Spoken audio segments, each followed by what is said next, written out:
Baxışın, gülüşün, üzünün rengi də dəyişib geriyə. Yoxdur mu dönüşün, yoruldum.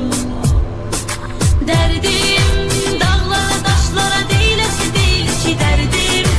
Açılıb büküləsi, bölünəsi deyil ki dərdim. Mənə çox yaxındır, özgəsi deyil ki dərdim. Dərdim dağlara, daşlara deyiləsi deyil ki dərdim. Açılıb büküləsi, bölünəsi deyil ki dərdim. Mənə çox yaxındır, özgəsi deyil ki dərdim.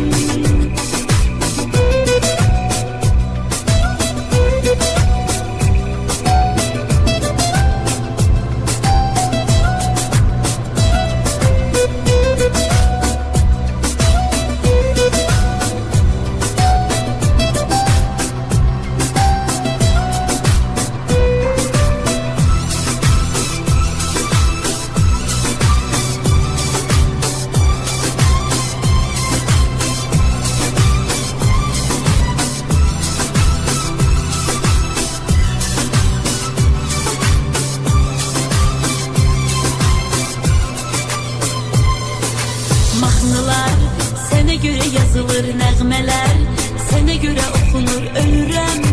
Məzarım qazılır, yoruldum.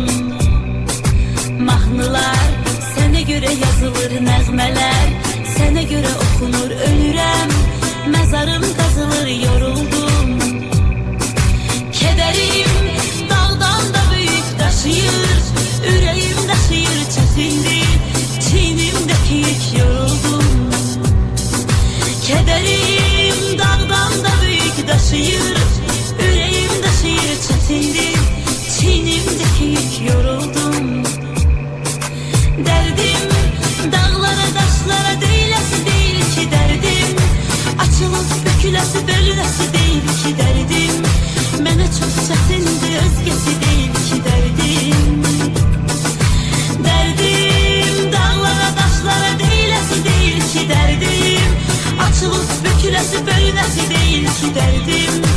Mənə çox yaxındır, özgəsi deyil ki dərdim.